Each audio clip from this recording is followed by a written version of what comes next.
ওনারা স্বৈরাচারী সরকারের যে দোসর, আওয়ামী লীগ সরকারের যে আত্মীয়, যার মাধ্যম দিয়ে এই মিটার বার হচ্ছে, এই যে তাদের দোসরেরা এই যে আসছে গাড়ি নিয়ে, এই যে দেখতে পাচ্ছেন, এই যে পাড়ার ভিতরে আসছে আওয়ামী লীগ স্বৈরাচারী সরকারের দোসর, এই যে দেখতে পাচ্ছেন, এই যে দেখেন তারা এলাকার ভিতরে আসে জোরপূর্বক ভাবে এই মিটার লাগাচ্ছে, কাঠ মিটার।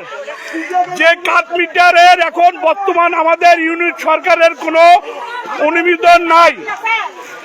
সেই স্বৈরাচারী সরকারের কিছু চোর দালাল এখনো তারা পাড়ার ভিতরে এসে মিটার লাগাচ্ছে। এই চোরদেরকে আইনের আওতায় নিতে হবে। আমি গাইবান্ধার জেলা প্রশাসন, পুলিশ প্রশাসন যারা আছে, আমি তাদেরকে অনুরোধ করব যে গোবিন্দগঞ্জে যে বাড়ি বাড়ি যায় যে জোরপূর্বক করে যে মিটার লাগিয়ে দেওয়া হচ্ছে, এই স্বৈরাচারী সরকারের কিছু দোষরা আছে এখানে, তাদেরকে অবিলম্বে গ্রেফতারি ব্যবস্থা করবে। এবং এখানে যারা এই যে টাকা পয়সা নিয়ে যারা গরিব মানুষের যে টাকা পয়সা যারা লুণ্ঠন করছে, তাদেরকে আইনের আওতায় নিতে হবে। এই যে দেখেন কাঠ মিটার,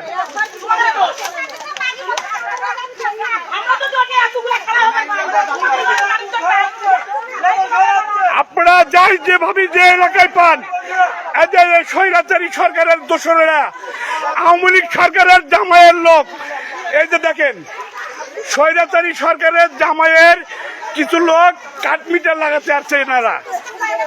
এই যে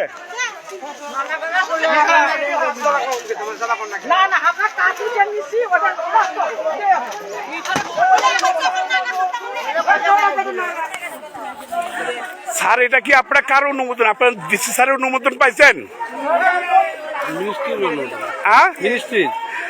আপনার ডিসি স্যারের অনুমোদন পাইছেন? হ্যাঁ, আপনার ডিসি স্যারের পারমিশনটা দেন। মন্ত্রণালয় তো এটা তো সেই স্বৈরাচারী সরকারের আমলে, তখন তো এটা পাস হয়েছে। আমি একটু বলি, আপনি শোনেন। বলেন, আপনি বলেন। এই প্রজেক্টটা তারেক জিয়ার গভর্নমেন্টের আমলে তার বগুড়ায় প্রথম লাগছে, সিরাজগঞ্জ লাগছে, সিলেট লাগছে।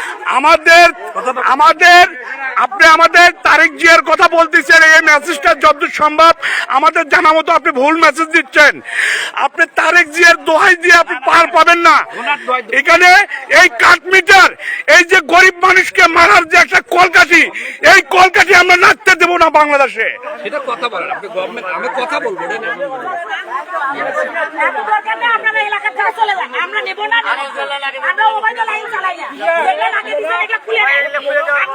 কিন্তু এখানে কি আপনাদের এখানে কি সরকারি কোনো নির্দেশনা আছে যে কোনো বাড়িতে যদি কোনো পুরুষ মানুষ না থাকে, সেই জায়গায় চাপ সৃষ্টি করে হুমকি হামকি দিয়ে পুলিশের ভয় ভীতি দেখে আপনাদের এই জায়গায় কাঠ মিটার লাগানোর কোনো অনুমোদন আছে কিনা? আপনাকে আমি হুমকি দেবো, তাহলে এতদূর লাগাইলেন? আচ্ছা, শুনেন, আপনাদের কি হুমকি হামকি দিছে? কি বলছে কাঠ লাগানোর ব্যাপারে? কি বলছে বলেন তো দেখি। কি কাজ দিবি তারা?